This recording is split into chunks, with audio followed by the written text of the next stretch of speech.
pares craneales, no es tedioso, chicos, es vamos a cosas precisas nada más. No quiero saber por dónde se crea, dónde nace, eso es para nosotros de repente. Pero para ustedes, afrontar preguntas de examen que puedan tener alteración de pares craneales, ¿ya? Tenemos 12 pares craneales, les presento los pares craneales, son 12, ¿ya? Creo que todos conocen, ¿ya? Ahora, quiero que sepan algunas cosas de los pares craneales. Por ejemplo, dato importante. Si bien es cierto, son 12 pares craneales, pero en verdad no son pares craneales específicamente, como tal, ¿ya? El olfatorio y el óptico dejan de ser pares craneales y se dice que son prolongación del cerebro como tal.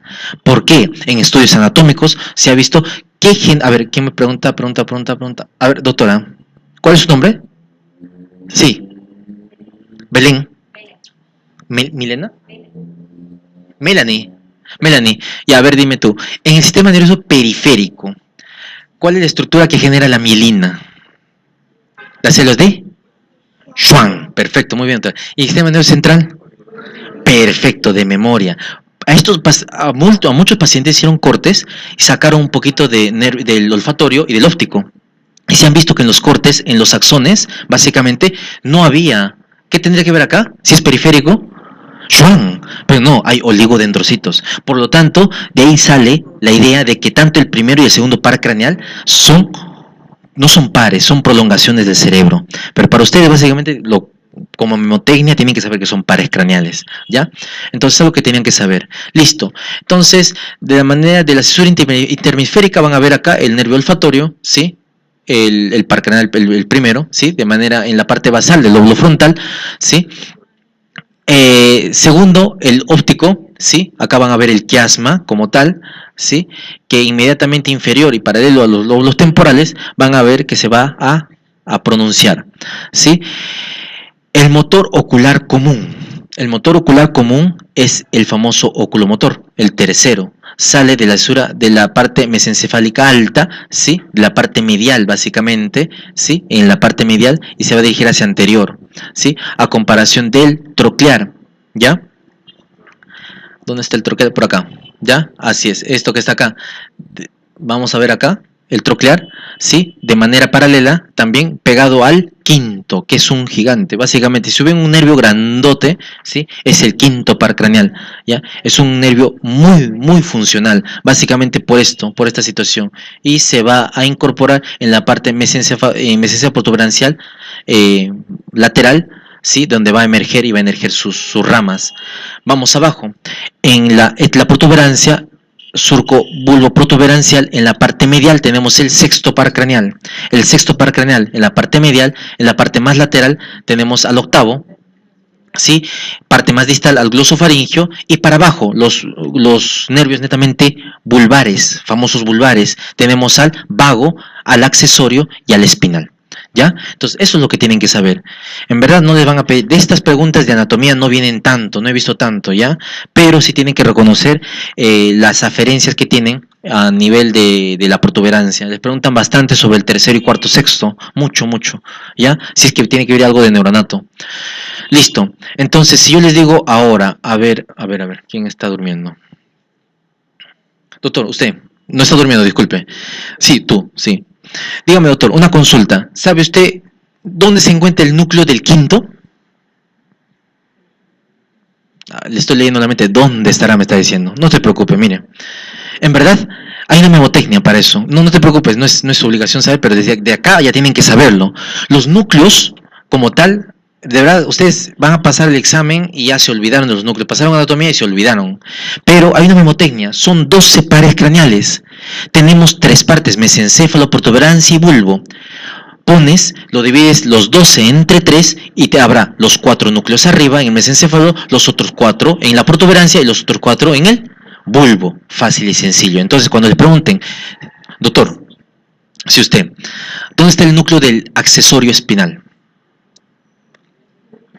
Bulbo, de todas maneras, o cuánto sabe el doctor. No, en verdad es esto, mnemotecnia nada más, no es mucho, de verdad.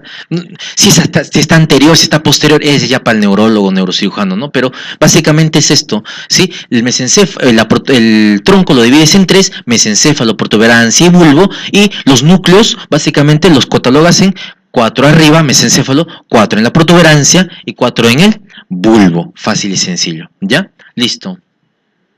Sí saben cuáles son, ¿no? Los pares craneales. Yo estoy asumiendo que saben, ¿ah? Ya, perfecto, listo. Listo, acá tenemos una visión rápida de los pares, de los pares craneales, ¿sí? En donde básicamente tienen que saber algunas cosas importantes, ¿ya? El olfatorio, sí, bueno, nace de la zona interhemisférica en la parte baja, ¿sí? En la parte de frontal inferior, para ir ¿a dónde? A la parte de la mucosa, mucosa, mucosa nasal, ¿no? Olfatoria, básicamente, ¿sí? Y ahí están los complejos o primeras neuronas en donde van a hacer sinapsis para captar todos los estímulos, en este caso, que se presenten, ¿ya? Ahora, las lesiones del primer par craneal, por lo general, para uno evaluar, tiene que estar al tanto y tiene que estar seguro de que la vía olfatoria tiene que estar indemne. Por ejemplo, si es un paciente con rinitis, es un paciente, perdón, chicos.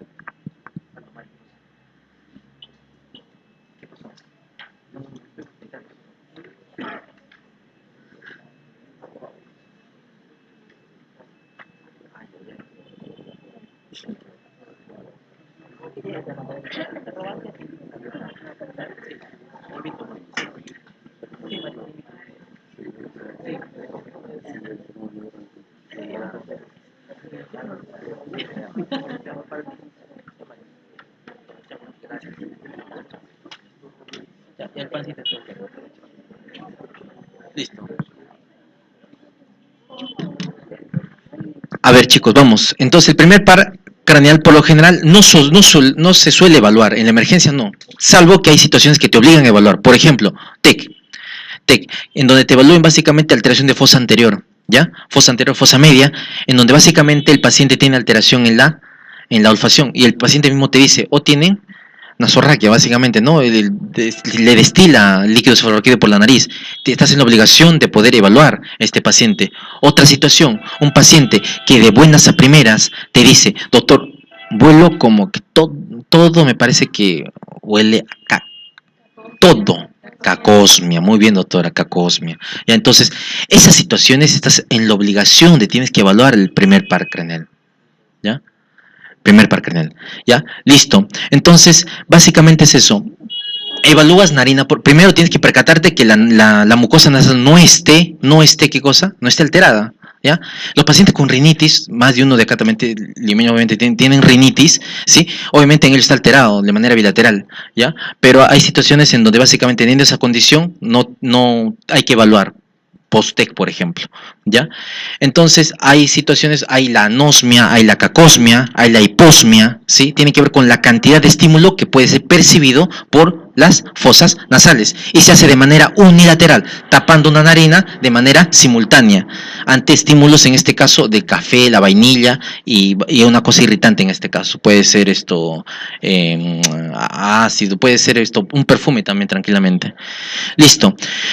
En verdad, y es un dato importante, en pacientes que tienen lesión del lóbulo frontal, la primera manifestación podría ser a través de alteración del olfato. Pregunta también, en el Parkinson, ¿sí? Se manifiesta alteraciones olfatorias, lo primero que se altera a veces. Hay pacientes que tienen abuelito o 70 años, que huele mal, que huele poco, puede ser una manifestación y de acá 3 años hace Parkinson. ¿Ya? Entonces, el paciente con Parkinson puede tener alteración del primer par craneal como manifestación de la enfermedad. Paciente que tienen tumores a nivel frontal, bajo, independientemente que esté frontalizado. ¿Saben qué es un paciente frontalizado? ¿Ah? El fronterizo. Un paciente, en verdad, el paciente que está frontalizado es un paciente que tiene desinhibición como tal. La parte frontal o prefrontal del cerebro modula la conducta. Chicos, modula la conducta. ¿Ya? Entonces, un paciente que está frontalizado, un muchacho, ha pasado la historia de un sacerdote en España.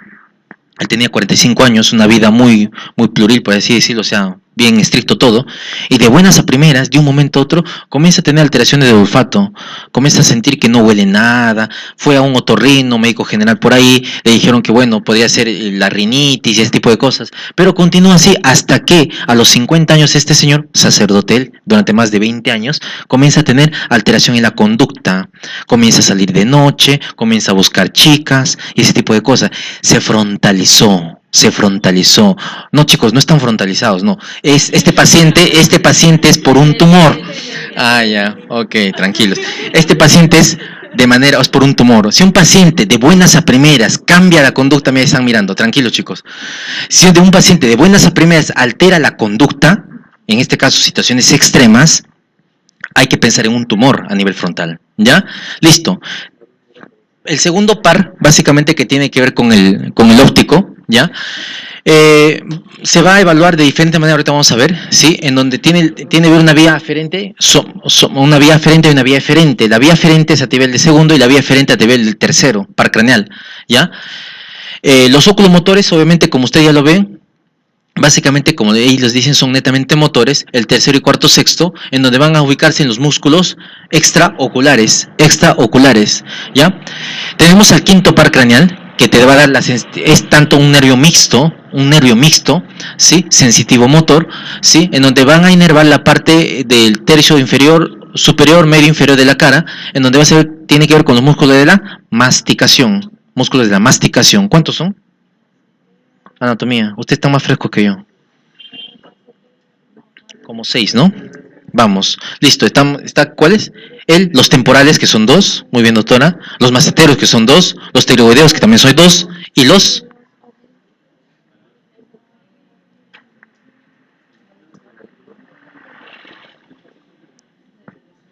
En verdad son 6 nada más, los músculos de masticación. Porque los demás son mixtos, que tienen que ver con lo que es el quinto par craneal, ¿ya? El quinto par craneal, ¿ya?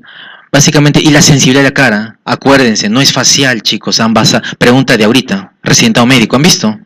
¿Han visto? Pregunta de residentado médico. Tiene que ver con lo que es el facial trigémino. Ahorita les voy a decir cuál, ¿ya? Entonces, el séptimo par craneal, ¿sí?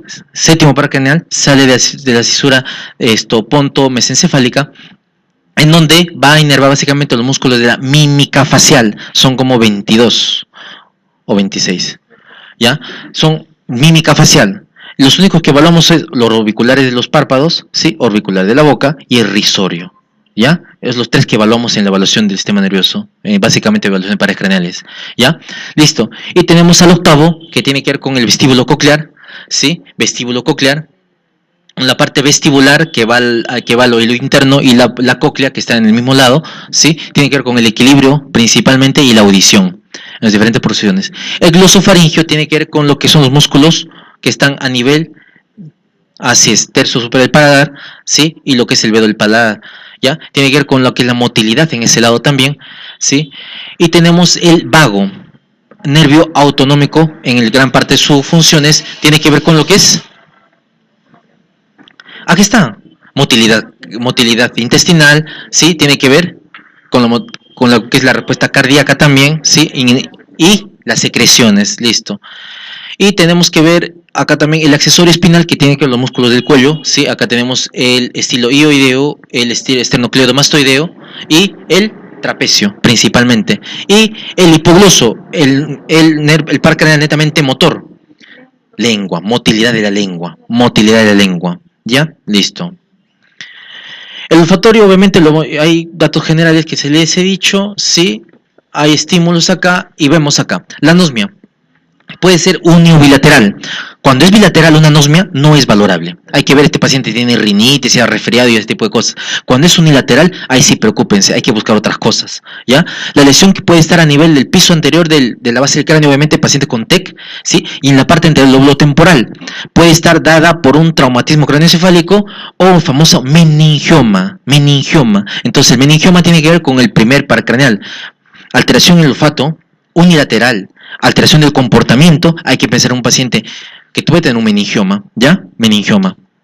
O el astrocitoma del polo anterior del lóbulo temporal, que es bien raro, Meningioma, acuérdense con el meningioma. Primer par, meningioma, ¿ya? Alteración de la conducta y ese tipo de cosas. Entonces, te va a dar alteraciones, ¿sí? Básicamente, de la cantidad o la intensidad del estímulo que llega al primer par craneal, ¿sí? En este caso, la hiposmia, por lo general, se da en diabetes, ¿sí? Van a haber pacientes diabéticos que en donde está alterado la olfacción, ¿sí? En anemia perniciosa, o sea, por eso tienes que, cuando ves un paciente que tiene alterado el olfato, tienes que descartar otras situaciones que pueden estar apareciendo, más que todo si es unilateral, perdón, si es bilateral, porque si es bilateral, la anemia perniciosa hay una forma, se manifiesta de esa manera, la diabetes también se manifiesta de esa manera, entonces hay que ver y hay que descartarlo bien al paciente.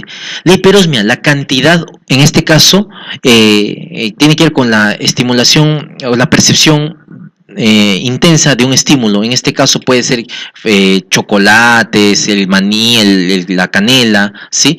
De manera exorbitante, ¿sí? Y esto se da básicamente, por ejemplo, cuando ven un paciente que te menciona, no tiene antecedentes de nada, no tiene alteración del comportamiento, no tiene una hiperosmia de repente de repente que sale todo el cuadro, no alteración del comportamiento, no hay dolor de cabeza, es muchacho joven. Esto, chicos, intoxicación por cocaína, ¿ya? Preguntarle, mirar las narinas, cómo están, hay que pensar en eso. La cacosmia, como ya le dice, la cacosmia es la percepción continua de malos olores, una forma muy frecuente de manifestación de tumor del lóbulo frontal, cacosmia, acuérdense, ¿ya? O puede ser un tipo de convulsión del lóbulo frontal. Los pacientes que te dicen, ¿sabe qué, doctor? Antes de que me dé la convulsión, siento que todo me huele mal. ¿Sí? Puede ser una manifestación de un pródromo, ¿sí? Y la parosmia como tal están dados dentro de estas situaciones, que son la rinitis, alucinaciones de origen cortical o el epilepsia del lóbulo temporal también, hasta cierto punto. No es del todo, pero principalmente del lóbulo frontal, ¿ya? Listo. El nervio óptico, bueno, el segundo par craneal es importante que vean esto, ¿ya? Datos importantes nada más. Los conos y los bastones, los conos, visión de colores, y los bastones, visión blanco y negro, perfecto. Entonces, hay una estructura que tienen que reconocer, dentro de ellos el nervio óptico, el quiasma óptico, las cintillas ópticas, cuerpo geniculado, Ustedes ya saben eso, pero lo tienen que reconocer acá, ¿sí? Tenemos acá el nervio óptico, ¿sí? El quiasma, ¿sí? Tenemos a las cintillas, ganglio geniculado, ¿sí? Y a las radiaciones ópticas. Perfecto, de manera general. Cuando ustedes vean una lesión del segundo par, en este caso del nervio óptico, la lesión puede estar prequiasmático, o sea, en el nervio óptico, o retroquiasmático. Nada más tienen que saber. Prequiasmático, o sea, nervio óptico, o retroquiasmático o quiasmático. ¿Ya? Nada más tienen que saber. Lo demás se enfoca solito. ¿Ya? No sé si tengo una imagen por acá. Bueno, vamos a hablar un poco de eso. Ya, entonces, cuando tienes una lesión a nivel del nervio óptico como tal, primero, la estructuración de esto, ¿sí? Tenemos una retina nasal y una retina temporal. Retina nasal, retina temporal. Entonces, la retina nasal va a evidenciar el campo visual contrario, temporal.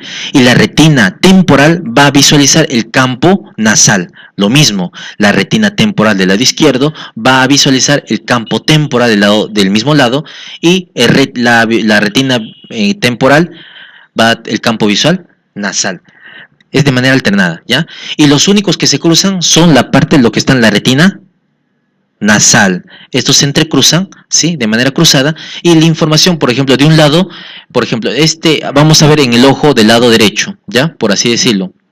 Vemos, ¿sí? Este campo visual temporal, va a ser captado por la retina nasal del mismo lado, ¿sí? Va a entrecruzarse y va a cruzar por este lado, pero a la vez esta información también va a viajar ¿con cuál? Con la retina, con la información de la retina ¿de qué lado?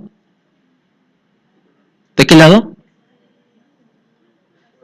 Nasal, del lado contralateral, ¿ya? Entonces, la información, al final de cuentas, como tienen dos informaciones de dos lados distintos, se va a juntar ¿dónde? Pregunta de examen, ¿dónde se junta la información? En el ganglio geniculado, lateral, su mismo nombre lo dice, ¿ya? ¿Parte de qué? Del tálamo, ¿ya? Entonces, el ganglio geniculado lateral integra la imagen del lado derecho con el lado izquierdo. Pregunta de examen. Doctora, despiértale, mira, está durmiendo. Doctora, usted, sí, ¿dónde se integra la imagen derecha-izquierda? ¿En qué parte de la vía visual? Acá, usted, doctor, usted. Usted.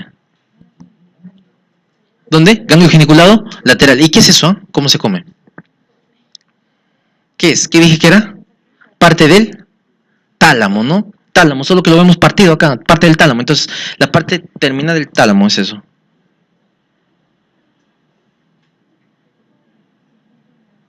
Listo.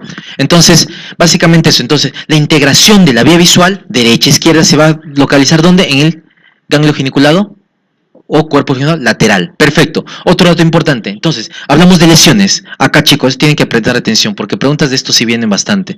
Listo. Lesión a nivel del nervio óptico. O sea, la lesión es prequiasmática. Si es prequiasmática, tiene que estar en el nervio óptico. ¿Te va a dar qué cosa? Como clínica, ¿qué cosa? Si cortas una imagen acá, no vas a ver nada. Una amaurosis unilateral. Lesión en el nervio óptico o prequiasmática te va a dar una lesión a nivel como manifestación, una amaurosis unilateral, ¿no? Una amaurosis unilateral. Listo. Listo. Ahora pasamos al quiasma óptico. El quiasma óptico. No hay lesiones del quiasma óptico, vas a tener ¿qué cosa? Una hemianopsia bitemporal. Perfecto. ¿Por qué? Porque se alteran las vías, básicamente, de la parte nasal de los dos lados. Así es. Por lo tanto, si está alterada la parte nasal de la retina nasal del mismo lado, los campos temporales no lo vas a ver. Por lo tanto, el paciente tiene una hemianopsia bitemporal. Ahora, cuando las lesiones son retroquiasmáticas es mucho más fácil, mucho más fácil. Van a cursar con qué cosa, con hemianopsias homónimas. Por lo tanto, la lesión si es retroquiasmática van a cursar con hemianopsias homónimas. ¿Qué quiere decir? Si la lesión es a nivel del tracto óptico de acá posterior, ¿sí? De la cintilla de acá, ¿sí? El paciente básicamente no va a ver, así es, el lado izquierdo, de un lado, y siempre, por eso homónimo, de un lado. Cuando es bitemporal, todo lo que sea bitemporal, chicos, ese es quiasma. Ya sea superior, medio, inferior, ese es quiasma. Si es homónimo, es retroquiasmático. No me interesa, para usted básicamente tiene que ser que retroquiasmático. Puede ser en el tracto óptico de las cintillas o las radiaciones ópticas. Pues no creo que les pregunten tanto tampoco, porque las preguntas que vienen básicamente es de ubicación. Entonces, amaurosis, ¿dónde está la lesión? Prequiasmática, nervio óptico, ¿no? Hemianopsia bitemporal, quiasmática. Hemianopsia homónima, retroquiasmática. Si es derecha, izquierda, ustedes ya sacan, pues no es bien fácil. O sea, más de eso no nos van a preguntar, ¿ya? Listo, todo claro con las lesiones, ¿no? Listo. Entonces, hay 4 aspectos, o bueno, en verdad hay solo 3 que se deben evaluar, ¿ya? La función visual como tal, ¿sí? Puede ser de cerca, de lejos, la campimetría que estamos en la obligación de hacerlo en la evaluación neurológica, ¿sí? Y el examen de fondo de ojo que también tenemos que hacerlo, ¿ya? En las funciones visuales usamos la cartilla de Snell, que el paciente tiene que cruzarse básicamente a 6 metros de longitud, en donde básicamente todo esto lo tiene que leer, ¿ya? Ahora, esto te va a percatar o te puede diferir básicamente si va a depender si un paciente va a ver 20 sobre 20 o 20 sobre 200, 20 sobre 50, ¿no? Va a depender de lo que queramos evaluar. Ahorita vamos a mencionar eso. La campimetría. Un paciente, obviamente eso se hace básicamente al pie de la cabeza del familiar, o perdón, al frente del paciente, en donde el campo visual que uno quiere evaluar, la referencia es tu campo visual del evaluador, ¿ya? Yo miro al paciente, mi campo visual es mi referencia para evaluar al paciente. Y si tienes dificultades, entonces buscas el campo visual del paciente de esta manera. O sea, te coloca delante del paciente, ¿sí? Y le dices, colocando de esta manera, ¿sí? Ese es el paciente, ¿sí? De manera de atrás hacia adelante, ¿sí?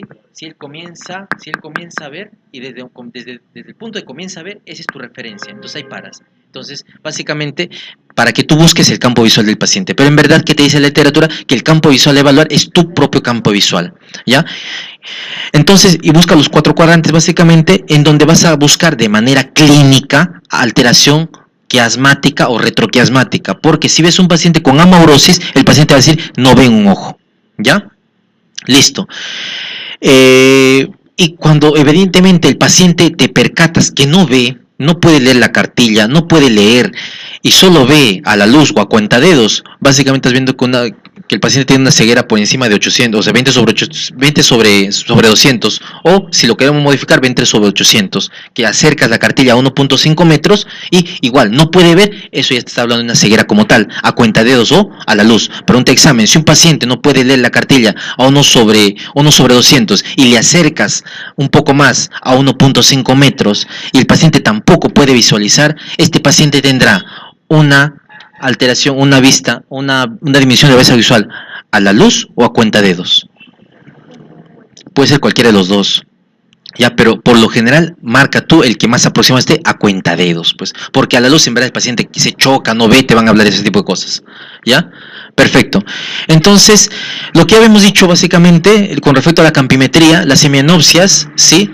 En la mitad de lo que es el nervio óptico, las cuadrantopsias se van a presentar tanto en la lesión del quiasma como en la lesión a nivel cortical, o sea, de las cintillas, de las radiaciones ópticas. Entonces, otro dato importante, las cuadrantopsias vamos a ver también en lesiones quiasmáticas o en lesiones de las radiaciones ópticas, ¿ya?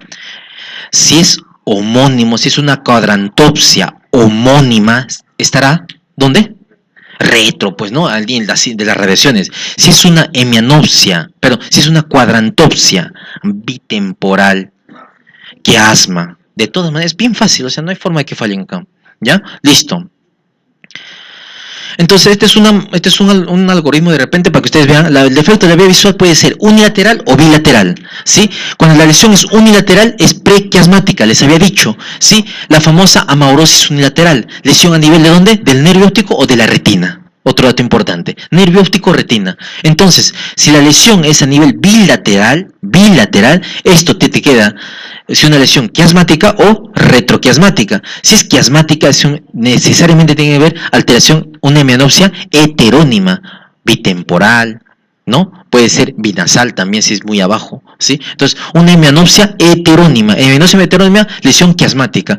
Si es retroquiasmática, la lesión va a ser netamente homónima, ¿ya? Cintillas ópticas, radiaciones y lóbulo occipital, principalmente. Hay una ceguera cortical. La ceguera cortical, cuando la lesión es bilateral a nivel de la corteza, ¿ya? Es a lo que llaman una ceguera cortical, ¿ya? Básicamente, y tiene que ser bilateral. Es un dato que le pueden preguntar. ¿Qué más? Campimetría, bueno, lo mismo, ya. Cuadrantopsia, acá lo que les decía básicamente, ya con dibujitos, en verdad lo que tienen que saber son esas tres lesiones, ¿sí? Quiasma óptico, hemianopsia bitemporal o heterónima, ¿no? Heterónima. Retroquiasmática puede ser en las radiaciones o en las cintillas, ¿sí? Homónima, perfecto. Y la lesión prequiasmática a nivel de la retina o de la amaurosis. Amaurosis, el paciente no ve nada, listo. Fondo de ojo, ¿alguien ha hecho un fondo de ojo alguna vez? Nada, de qué aburrido, dicen, no, pucha, máquina. Tienen que hacerlo, chicos, tienen que ver, tienen que reclamar. ¿Ya? Listo, entonces el uso se hace a través del uso de un oftalmoscopio, básicamente en donde vemos algunas estructuras que vemos acá. ¿Ya? Por ejemplo, acá tenemos la mácula, que aparece siempre a nivel nasal, chicos, ¿ya? Por ejemplo, ¿ya?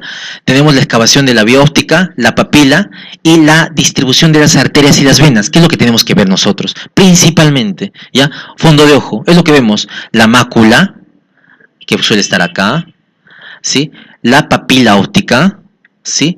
La excavación o la relación de la mácula con de la papila, ¿sí? Con el nervio, ¿sí? Y lo que es la distribución de arteria y vena, básicamente, la distribución. En un fondo de ojo normal vamos a ver eso, básicamente lo que ya les he dicho, ¿sí? Las estructuras tenemos acá, la papila, ¿ya? Por acá, perdón, la papila está por acá, ¿ya? La distribución de las arterias, principalmente acá, ¿cuál es vena, cuál es arteria? Principalmente por la calidad de la imagen, ¿no? Si más oscuro, básicamente vena, más claro, básicamente arteria, ¿sí? ¿Qué arterias son, que estamos viendo ahorita? ¿Alguien se le ocurre? Las arterias están en la retina. ¿Ah? En verdad es que son así, sí, ¿verdad? Son esas, ¿ya? Listo, y la fovea, que es el campo oscuro, campo negro, que le llaman, ¿no? De la mácula, ¿ya? Y la relación que hay entre lo que es el nervio y la papila es un dato importante que le van a preguntar, y el oftalmólogo pone bastante. La relación, por ejemplo, es 1:3. Cuando se pierde eso, tiene que ver, hay una alteración de básicamente el nervio por una diabetes. Ahora, el edema de papila, esto se oscurece, se pone un poco más hematiz obviamente, y te habla de una hipertensión endocraniana, ¿no? Listo. El edema de papila, vean acá, miren, eso tiene que quedar claro. El edema de papila te habla de un paciente, ¿sí? Obviamente que hay alteración de tipo, hay un edema, ¿cómo se llama? Tipo osmótico en este caso, ¿sí? En donde hay paso de solutos y por lo tanto la hipertensión como tal va a deteriorar lo que es la papila, por lo tanto se ve edematizar y se ve de esta manera. Entonces hay borramiento de los bordes, desaparece la excavación central, ¿sí? Hay tortuosidad en las vías venosas, hay hemorragias que puede haber y pueden ver exudados también. Entonces todo eso vemos en un paciente con edema de papila, ¿ya? Listo. Las retinopatías en el fondo de ojo también vamos a ver lo siguiente. Una retinopatía hipertensiva es diferente a la diabética hasta cierto punto, salvo de que de repente estén en estados avanzados, ¿ya? Entonces, en la retinopatía hipertensiva vamos a ver estos famosos, las hemorragias que pueden ser los exudados algodonosos en un estado de ya más grave, y más leve básicamente la tortuosidad de estas venas, en donde nos van a mencionar, como ven acá, ¿ves? La continuidad se descontinúa acá, ¿ves? Es bien sutil, en verdad. O sea, en un estado leve básicamente estos pacientes pueden pasar desapercibidos. En la retinopatía diabética, en el fondo de ojo, vamos a ver hemorragias, ¿sí? Múltiples, vamos a ver también exudados, ¿sí? Y hasta en una retinopatía ya avanzada, vamos a ver un dato de una proliferación de neovasos, hablamos como una retinopatía proliferativa, ¿ya? Entonces, en el fondo de ojo vemos eso, la relación de la mácula, la relación de la papila, ¿sí? La relación de las arterias y las venas, y la continuidad de estas, que te van a dar un dato de la diferencia entre retinopatía hipertensiva y una retinopatía diabética, ¿ya? Listo. Los oculomotores, mira, en verdad no quiero cansarlos, pero tienen que saber lo siguiente, ¿ya? Vemos acá. De los oculomotores, lo que tenemos que saber es lo siguiente. En verdad, a ver, acá tenemos ya. Esto es una distribución de la funcionabilidad de los oculomotores. Funcionabilidad. Porque en verdad tenemos el recto superior que está arriba, el recto inferior que está abajo, el recto lateral o externo, el recto interno. Y los oblicuos que están en la parte medial, el oblicuo superior y el oblicuo inferior. Hasta ahí queda creo que todo claro, ¿ya? Lo que tienen que ver básicamente y diferenciar o acordarse es este músculo de acá, que es el recto externo. Entonces, el recto externo tiene como inervación ¿a qué par craneal? Al sexto. Y el oblicuo superior que está arriba tiene como inervación al cuarto. Pero doctor, ¿por qué aparece acá abajo? Ahorita, un ratito. ¿Ya? Entonces, es la distribución. La funcionabilidad que hace el recto externo, llega el ojo hacia afuera, o sea, abduce el ojo. El recto superior hacia arriba, el recto inferior hacia abajo. Hasta ahí estamos todos claros. El oblicuo superior que está arriba lleva el ojo hacia adentro y hacia abajo, por el efecto de polea que tiene. Y está inervado por el cuarto. Lo demás, por el tercero, incluyendo el elevador del párpado. ¿Ya? Entonces, es lo que tienen que recordar. El recto externo está inervado por el sexto, el oblicuo superior está inervado por el cuarto y lo demás por el tercero, incluyendo el elevador del párpado. Por lo tanto, si yo les pregunto, un paciente que tiene ptosis palpebral con perfecto, tercero, al toque nomás, listo. Un paciente que tiene una abducción, una endotropia, hablamos de esotropia cuando el ojo va hacia afuera, hablamos de endotropia cuando el ojo se mete hacia adentro, cuando es unilateral. Si un paciente tiene una endotropia, si sin ptosis palpebral, endotropia, el ojo se metió hasta acá, ¿sí? Se metió hasta acá, lesión del sexto, perfecto, porque deja de funcionar este. Si el paciente tiene una esotropia inferior, o sea, esotropia inferior, lesión del cuarto, perfecto. Entonces es casi más raro. Pregunta de examen, por lo general, ¿cuál es la neuropatía craneal de CTO también? Neuropatía craneal más frecuente en el paciente diabético. ¿Qué marcaría? ¿Usted qué marcaría, doctora? ¿Tercero, cuarto o sexto? Neuropatía craneal más frecuente en el paciente diabético. Tercero, cuarto o sexto. Estos pacientes vienen de esta manera. Es el tercero, doctora. Ya. Estos pacientes es un paciente que tiene con hiperglicemia, glucosas en 400, le sacan un AGA, no está en cetoacidosis, pero obviamente ha debutado y de un momento a otro, ¡pum!, se les cae el ojo. No el ojo, el párpado, perdón, se le cae el párpado, ¿ya? Entonces se le cae el párpado, vienen con tosis palpebral, unilateral, le levantas el ojito y tiene ligeramente, el ojo está central, en verdad. Es una lesión parcial del tercero, porque la lesión total es tosis palpebral, dependiendo si es tercero, ¿sí? El ojito va a estar hacia afuera o hacia adentro. Hacia afuera, muy bien. Porque todos los músculos pelean y el que gana al final cuenta es el recto externo, porque es más fuerte. Entonces, el ojo vas a ver una tosis palpebral con una endotropia leve o ligera hacia el lado, hacia inferior, ¿ya? Entonces, este paciente, tú le levantas el ojo, ¿sí? Y el ojito va a estar hacia abajo y hacia afuera. Entonces, es una lesión completa, perdón, una lesión del tercero. Para ver si es completa, la pupila tendría que estar como dilatada o midriática o miótica. Midriática. Entonces, cuando la papila está midriática, cuando hay una tosis palpebral y el ojo está una endotropia marcada, una lesión completa del tercero, ¿sí? Y evaluando, cuando hay lesiones completas del tercer par craneal, tenemos que ver algunas situaciones, ¿sí? Por ejemplo, un aneurisma en la comunicante posterior. Paciente, joven, muchacho, con tosis palpebral, endotropia y midriasis. Tu primer diagnóstico, lesión completa del tercer par craneal. Lo primero a descartar, un aneurisma de comunicante posterior. Si viene un paciente con lo mismo, pero el ojito está central, solo tiene tosis palpebral y no tiene midriasis, tosis nada más, una lesión parcial del tercer par craneal, y neuropatía craneal más frecuente en el diabético es del tercero, y el diabético te viene con tosis palpebral. Le descartas todo obviamente, pero obviamente es por la diabetes, por la hiperglicemia, ¿ya? Entonces, patología, ¿qué par craneal creen ustedes que se afecta bastante o que se afecta en un paciente con hipertensión endocraniana?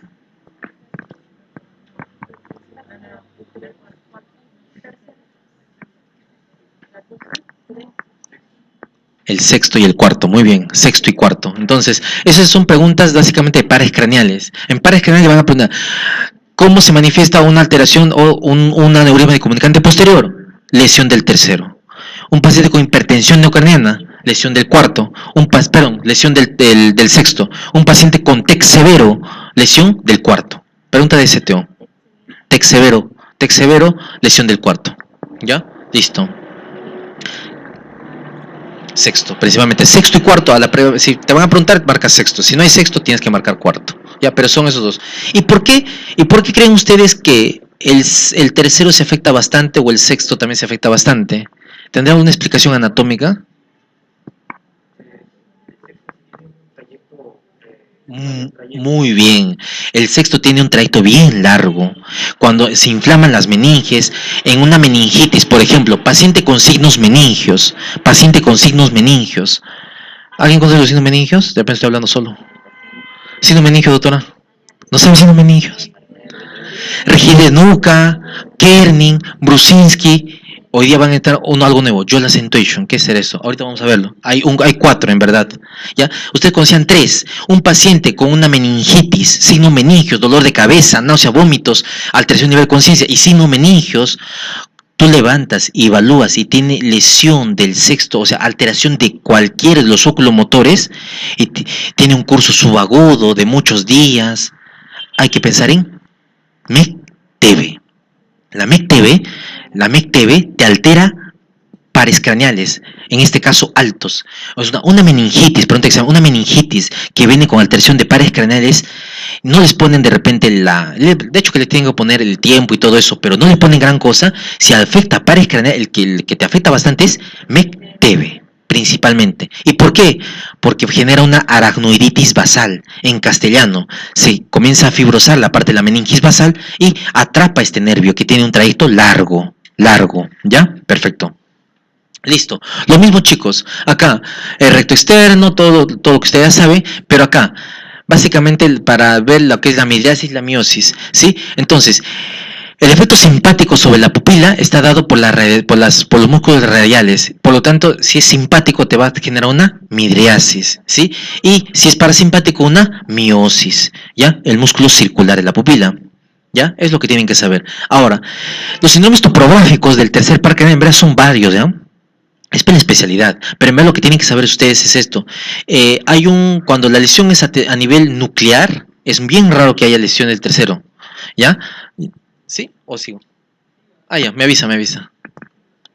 Ya, entonces cuando la lesión del tercero puede ser a nivel nuclear, a nivel fascicular, a nivel fascicular ventral, que es hacia anterior, radicular, sí, basal, seno cavernoso y esfenoidal y orbital. De todos estos, ¿qué tienen que saber? Del seno cavernoso. ¿Alguien ha visto alguna vez un síndrome de seno cavernoso? Creo que estoy hablando chino, chicos.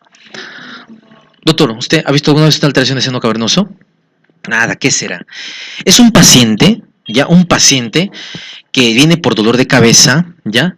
Y le dice al paciente lo siguiente, y súbito, ¿no? De un momento a otro, por lo general, y le dice lo siguiente: señor, mira arriba, no puede, mira abajo, no puede, derecha, izquierda, suele ser unilateral. ¿Qué hay? Oftalmoplejía. ¿Qué quiere decir? No mueve los ojos ni a la derecha, ni arriba, ni hacia abajo. Oftalmoplejía, ¿ya? Entonces, el paciente con un síndrome de seno cavernoso va a alterarse los tres pares craneales que inervan el ojo, el tercero, el cuarto y el sexto.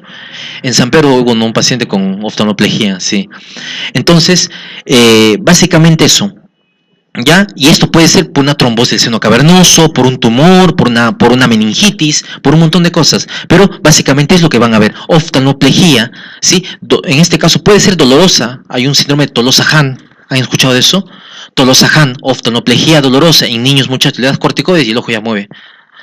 La patología no se sabe, pero básicamente tienen que saber, ¿sí? Oftalmoplejía dolorosa, Tolosa-Hahn. Oftalmoplejía súbita, aparatosa, dolor de cabeza, náusea, vómitos, puede ser un síndrome de seno cavernoso, ¿sí? Pupila normal, ¿sí? ¿Qué más? De acá lo que tienen que saber, básicamente eso. Listo. Entonces, parálisis del ptosis palpebral, esotropia ligera, ¿sí? Hacia el lado externo, en este caso, lesión del tercero. Si vemos la pupila puede ser, está midriática, lesión completa. La pupila no está midriática y la vista central, lesión parcial. Perfecto, chicos. Parcial más a problemas metabólicos. Total más a problemas compresivos. ¿Ya? Eso tienen que saber. Listo. Uy, qué hecho.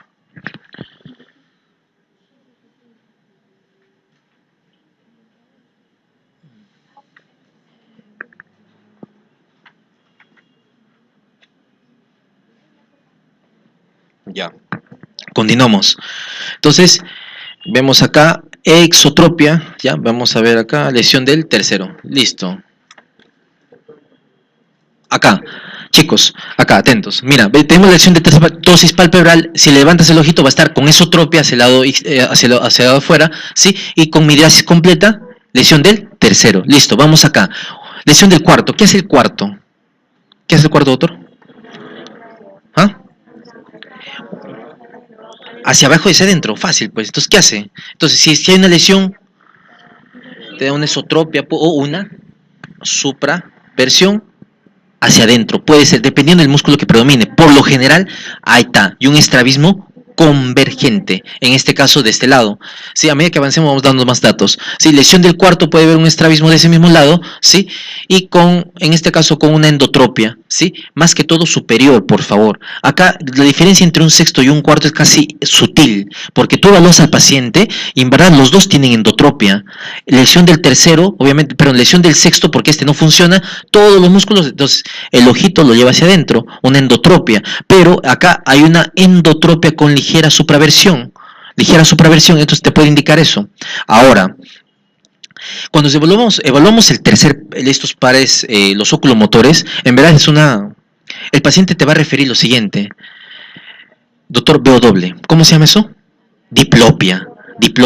El paciente no te va a venir a veces así, pues estas cosas son claras, típicas, ¿no? O sea, si no lo ves acá, no sé, o sea, creo que todo el mundo puede diferenciarlo, pero el paciente dice: doctor, veo doble y veo doble. Eso se llama diplopia. La diplopia está en la obligación de descartar alteración de pares craneales, principalmente ¿cuáles? Los oculomotores, ¿ya?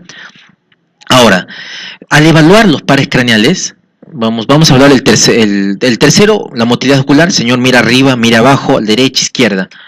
Pucha, no, normal, todo está normal, pero doctor, sigo viendo doble. Si el paciente te refieres, tú te pones delante del paciente, ¿sí? Le dices, señor, sin mover la cabeza, mira a la derecha, mira a la derecha, mira a la izquierda, hacia arriba y hacia abajo, ¿ya? Lo completa, listo. Le dices lo siguiente, señor, ¿usted ve mi dedo? Te dice sí. Cuando comienza a dirigirse a la derecha o a la izquierda, si el paciente dice, doctor, sí, a la derecha veo doble, inmediatamente cuando dice veo doble, paras y le dices lo siguiente, ¿dónde ve la imagen? Al lado de la imagen, o sea, al lado de mi dedo o encima de mi dedo. O sea, si la imagen se superpone uno sobre otro arriba, la lesión es de recto superior o inferior. Si en la imagen se pone al lado de la misma imagen, derecha e izquierda, la lesión es de rectos, externo o interno. Un dato importante, si tú al hacerle la lesión, el paciente ve doble, doctor, veo doble, arriba, abajo, ve doble. Pucha, ¿dónde estará la lesión, no? Hace la maniobra de Bielchowski. ¿Qué es eso? Maniobra de Bielchowski, ¿qué dice? Al paciente le inclinas, ¿qué hace el ojo? ¿Qué hace el recto, el oblicuo superior? El ojo hacia adentro, hacia abajo. Inclinas ligeramente la cabeza. ¡Ah, doctor, está bien! Si corrige, maniobra de Bielchowski positivo. ¿Qué te dice? Alteración del cuarto. Perfecto. Bielchowski positivo, alteración del cuarto. Listo. Listo, trigémino. Par craneal básicamente motor y sensitivo, ¿ya? Entonces, el quinto tiene que ver con lo que es tiene que ver con los músculos masticatorios, ¿sí? Básicamente los que tenemos acá, ¿sí? Los músculos pterigoideo interno, pterigoideo externo, tener los músculos el mioideo, la parte anterior, ¿sí? El macetero, el temporal principalmente, ¿sí? Pero tiene que ver con la sensibilidad de la cara, de los tercios superior, medio, inferior, la raíz orbicular, la raíz mandibular, ¿sí? Y la raíz mentoniana, ¿no? Básicamente esos. Ahora, tienen su directriz, o también van a inervar los ganglios, en este caso, perdón, los ganglios no, las glándulas salivales también, pero principalmente la vía la vía eferente, somática, visceral, ya, bueno, en fin, de las glándulas, básicamente está dado por el séptimo, ya acuérdense eso, por el séptimo. Entonces, no pueden fallar, chicos, si les hablan de quinto par craneal. Quinto par craneal, músculos de la masticación, quinto par craneal, masticación, ¿sí? Otra cosa más importante, y tiene que ver con la sensibilidad de la cara, ¿ya? Se puede evaluar el trono, el trofismo. Ahora, un dato importante, cuando vemos un paciente con muerte cerebral, nos llaman a la consulta, vamos, doctor, evalúen un paciente con muerte cerebral, una forma de ver, pregunta, doctora, usted que está con sueño, el quinto par craneal, ¿dónde sale el núcleo? ¿Mesencéfalo, protuberancia o bulbo? Protuberancia, muy bien. Entonces, cuando yo evalúo el reflejo corneal, chicos, estoy viendo indirectamente al quinto, el núcleo del quinto. Por eso, cuando yo evalúo el reflejo corneal, estoy evaluando de manera indirecta el núcleo del quinto, ¿ya? Entonces, ¿y el reflejo maceteriano cómo es? Abre ligeramente el paciente la boca, ¿sí? Y percutes derecha, izquierda. Y hace esto. Percutes con el martillo, percutes y el paciente hace la contracción. También lo hace en un paciente que está en coma, ya, para ver la integridad del quinto. Quinto 1, quinto 2 o quinto 3. Si está abajo, quinto 3. Entonces, el quinto va, independientemente que inerve la parte de la musculatura, también va a inervar la parte de la mucosa yugal, ya, y la parte de las encías también. Entonces, cuando hay las famosas neuralgias, es por eso. La famosa neuralgia del trigémino, al comer, al masticar, por eso se dan las neuralgias, porque hay una alteración compresiva a la salida del nervio, del quinto. ¿Ya? No se duerman, chicos, no se duerman. Sé que es un poco tedioso, pero tienen que saber algunas cosas. Lo que ya saben, ya duérmanse, no importa, pero ya no, lo que no, no. Ya, entonces, el facial. El facial básicamente tiene que ver con los músculos de la mímica facial, no se pueden olvidar, mímica facial, pues, ¿no? Entonces, la pregunta de examen de ahora de último de residentado médico, ha venido un paciente que tenía parálisis de Bell. ¿Qué es la parálisis de Bell? Ya, eso sí, que todos están ahorcando. La parálisis de Bell es una alteración, sí, periférica de la de los músculos de la cara, básicamente, en donde hay una asimetría, ¿sí? Se altera básicamente el séptimo, ¿ya? Porque el paciente viene que el paciente no puede mover un lado de la cara, brusco, aparatoso. Ahorita vamos a ver cuando vemos si es central, es periférico, es de manera periférica y está dado por el facial. Esta pregunta de examen, paciente con parálisis de Bell, ¿sí? De instalación brusca, un paciente que está estresado y todo eso, lesión de qué par craneal, quinto, sexto, séptimo. Por descarte, sexto no puede ser oculomotor, quinto, tampoco, ahorita sí lo saben, pero en verdad eso les ha pasado un montón y un montón de gente ha fallado. En eso fallan. Bueno, neuro no es tan complicado, simplemente darle un poquito más de tensión, de verdad. ¿Ya? Entonces, el facial, músculo de mímica facial. De ellos me interesa que sepan lo más importante, la parte motora, mímica facial, la parte sensitiva o la vía aferente, somática, especial, en este caso, tiene que ver con los 2/3 anteriores de la lengua. Entonces, pregunta, chicos, los 2/3 anteriores de la lengua está inervado por el séptimo, ¿ya? Y el tercio posterior por el noveno. Muy bien, noveno. Perfecto. Listo, entonces, básicamente eso. Y los músculos de la mímica facial. En la evaluación neurológica evaluamos 3 parámetros importantes. El orbicular de los ojos, ¿sí? Orbicular de la boca, ¿qué más? Y el risorio. Entonces, cuando evaluamos un paciente y queremos ver si tiene asimetría facial, vemos un paciente que tiene borramiento del surco nasogeniano, ahí vemos el risorio, y eso podemos valorarlo o catalogarlo si es leve, moderado o severo. El surco nasogeniano lo dividimos en 3. Tercio superior, tercio medio y tercio inferior. Si el paciente lo ves netamente que sí, pues tiene borramiento del surco y se ha caído la parte inferior y con el párpado también, es una paresia facial severa, ¿ya? Moderada, cuando puedes ver solamente el tercio superior y parte del tercio medio del surco nasogeniano. Y leve, cuando evidentemente el paciente solo a la maniobra del señor, muéstrame sus dientes, ¿sí? No lo puede completar, obviamente, y solo se ve el tercio superior, ¿ya? Moderado, leve. Básicamente eso. Perfecto, listo. La parte simpática del séptimo, bueno, que eso no les va a interesar mucho, pero está dado por básicamente, como ya le decía, las glándulas submandibulares sublinguales, ¿ya? Entonces la parte motora, músculo de la mímica facial, la parte sensitiva, los tercios de la lengua, y la parte parasimpática, los glándulas submandibulares y sublinguales, principalmente. ¿De dónde sale? ¿Cómo es eso? Básicamente es un dato que creo que yo no me ni preguntas sobre eso, pero sería una clase más un poco más didáctica, ¿no? Con otras figuras. Listo. Séptimo par craneal. Tienen que diferenciar, cuando están en la emergencia, chicos, tienen que ver si esta es una paciente que tiene una parálisis facial central o periférica. ¿Alguien sabe cómo diferenciar? Perfecto, muy bien, doctor. Así está bien, muy bien. Entonces, en una lesión periférica, ¿sí? Periférica, ¿dónde está? Para acá, periférica, ¿sí? El paciente viene con una simetría de toda la hemicara, eso es periférico.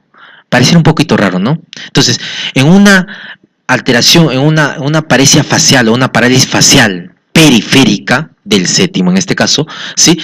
La lesión se va a comprometer tanto en el tercio superior, medio inferior de la hemicara, por lo tanto el paciente tiene asimetría facial de toda una hemicara. A comparación de un paciente que tiene una lesión facial central, de origen central, en donde solamente va a comprometer el tercio o los 2/3 inferiores del lado comprometido, de la una hemicara, preservando el tercio superior. ¿Ya? Eso creo que todos lo sabían, ¿no? Hasta ahí estamos bien. La explicación es la siguiente, en verdad es un poco, no espero que se mareen. La vía piramidal está compuesta por 2 componentes, córtico espinal y córtico nuclear. ¿Ya? El séptimo par craneal se acompaña de la vía córtico-nuclear. Entonces, acá vamos a hablar de una lesión central, de la corteza motora primaria. ¿Ya? Entonces, hay una lesión pequeña en la corteza motora. Esa es la gran explicación por qué los pacientes que tienen hemiparesia vienen con asimetría facial. O sea, pero la lesión no está en el nervio, porque se compromete la cara, ¿no?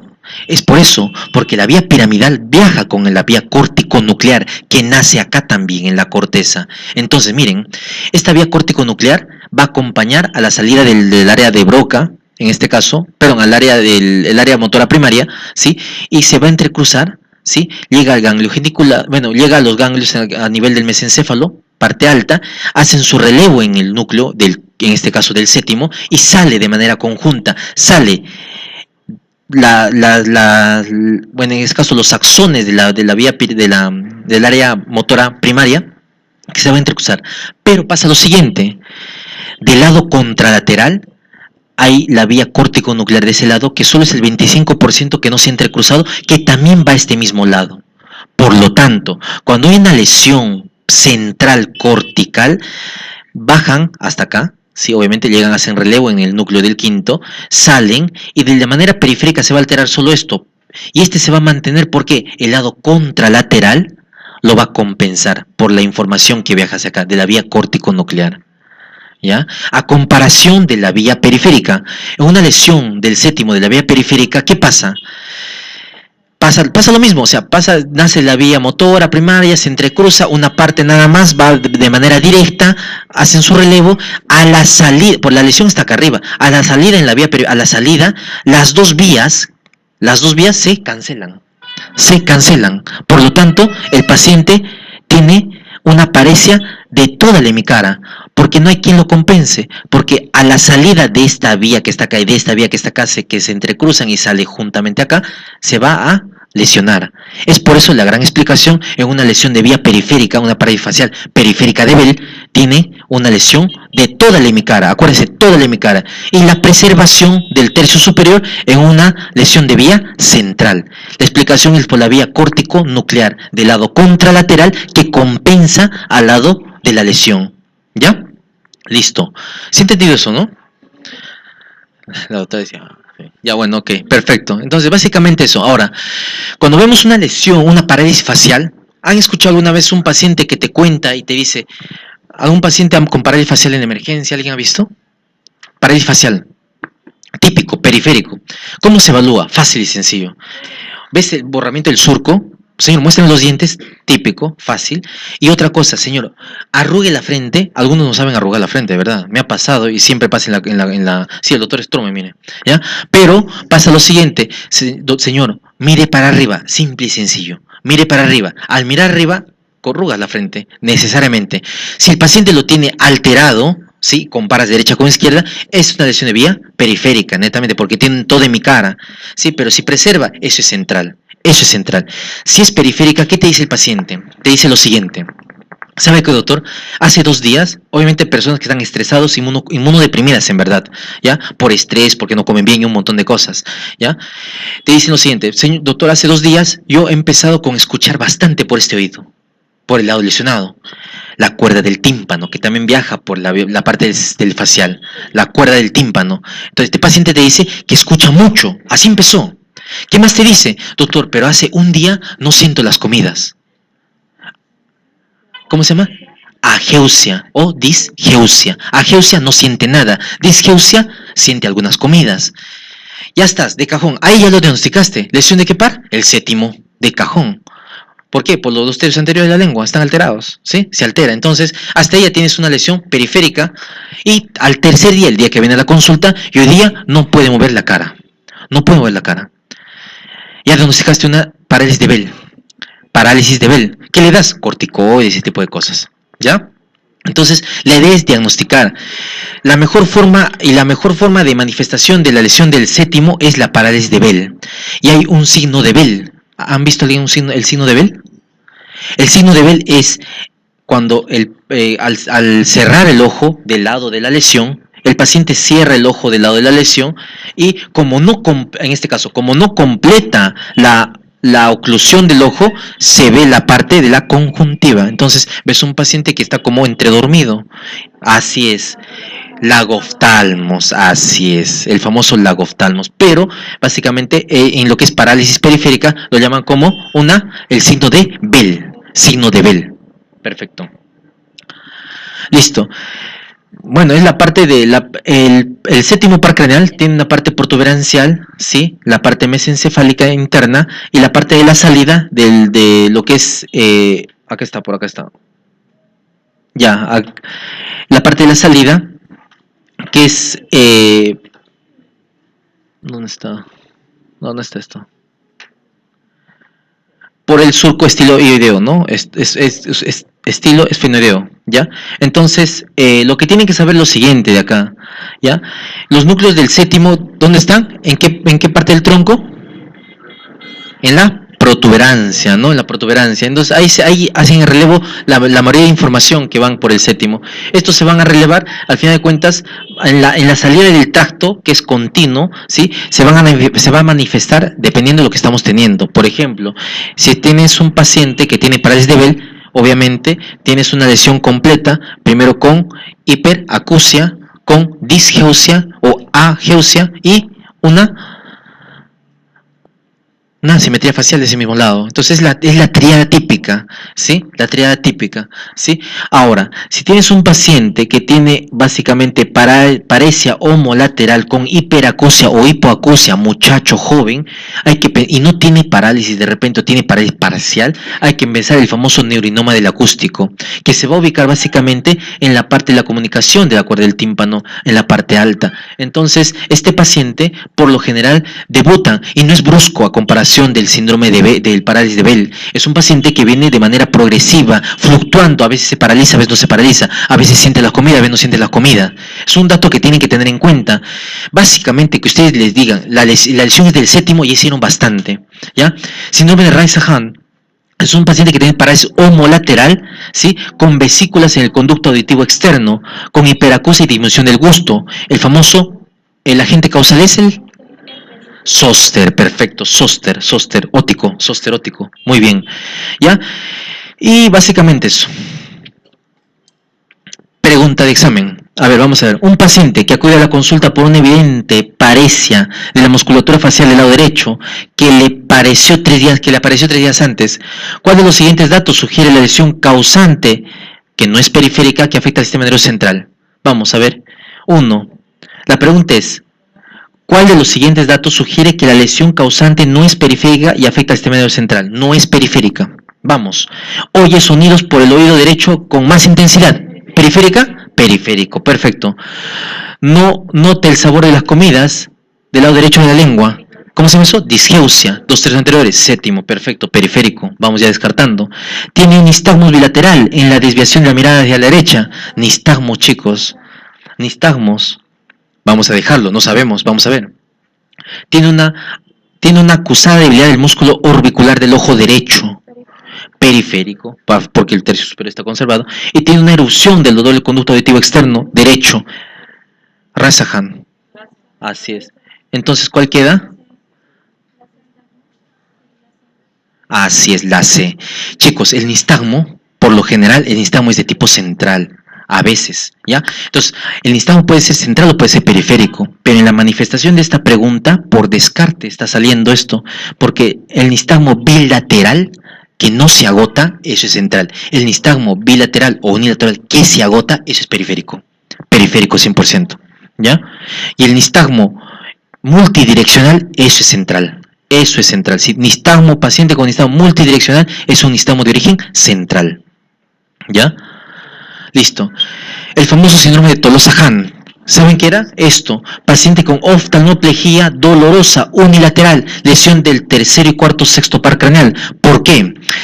El tercero, el cuarto y el sexto, chicos, al entrar en la que es el seno cavernoso, que es la parte baja de lo que es la base del cráneo, ¿sí? Estos se van a distribuir en la parte en la pared interna, la parte nasal, la pared interna, ¿sí? De arriba hacia abajo, el tercero arriba, el cuarto seguido, el quinto uno hacia abajo. Es por eso que estos pacientes tienen una inflamación de las paredes que viajan esos tres nervios craneales, y al inflamarse, por N motivos que hasta ahorita no saben bien, ¿sí? Se inflama, y el paciente, como tiene alterado la pared donde pasan estos 3 nervios, el paciente no puede dirigir los ojos ni arriba, ni hacia abajo, ni derecha, ni izquierda. No lo puede hacer.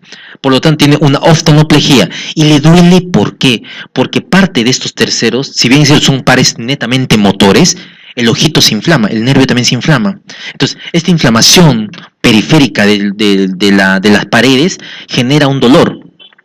Enfermedad, a veces dicen que es un granuloma que no especifican, pero pasa con corticoides. Muy frecuente en niños y en adultos jóvenes, ¿ya? Hay que buscarlo, si es que ven una situación parecida, hay que plantearlo, ¿ya? Listo. A ver, vamos a ver acá. Paciente que refiere dolor orbitario, visión doble. Si tiene visión doble, ¿cómo se llama eso? Diplopia. Lesión de alteración de oculomotores. Perfecto, hasta ahí estamos bien.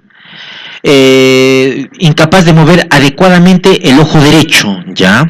A la exploración al que le realizamos, descubrimos incapacidad de llevar a cabo la abducción. Eso es sexto. Así como dificultad para mirar hacia abajo y hacia adentro del ojo. Cuarto. Listo. ¿Cómo se denomina y qué síndrome incluye la parálisis combinada de la mirada? Dolorosa y es debido a una granuloma. Ya está, les ha todo, ¿no? Tolosa Hahn. En verdad, mira, hay que desgranar un poquito esta pregunta para que nos ayudemos, ¿ya? Miren, paciente refiere dolor orbitario, ¿ya? Visión doble del incapaz de mover adecuadamente el ojo derecho. Si te habla incapacidad de mover, tendrá que ser los oculomotores. No te dice incapacidad para arriba, para abajo, te dice incapacidad de manera general. Ahí tienes un dato. La exploración que realizamos descubrimos la incapacidad para llevar a cabo la abducción. Es un sexto. Así como dificultad para mirar la mirada hacia abajo y hacia adentro. Ese es un cuarto. Y aparte te está dando el dato importante que tiene dificultad adecuada para mover el ojo. Esa es una oftalmoplejía. Independientemente de eso, te dice que y tiene una parálisis combinada de la mirada, unilateral, un solo ojo, y duele. Hasta ya tienes tu diagnóstico. Puede ser granuloma, puede ser infeccioso, pero ya tienes tu diagnóstico así. ¿Cómo se llama? Ya. Oftalmoplejía migrañosa puede ser. ¿Alguien ha visto alguna vez? Es un paciente que súbitamente viene por dolor de cabeza, tiene antecedente de migraña. ¿Cuántos migrañosos hay acá? ¿Migrañosos? Bueno, ya, hay que convivir con la enfermedad, pero básicamente su mundo del migrañoso es distinto, porque en verdad hay que entender la enfermedad. Este paciente te duele solo segundos, te duele intensamente, pero te genera ¿qué? Dificultad para mover el ojo de ese mismo lado. Te puede lagrimear y todo eso, pero acompaña de dolor de cabeza y pasa ligeramente. Oftalmoplejía dolorosa, ¿sí?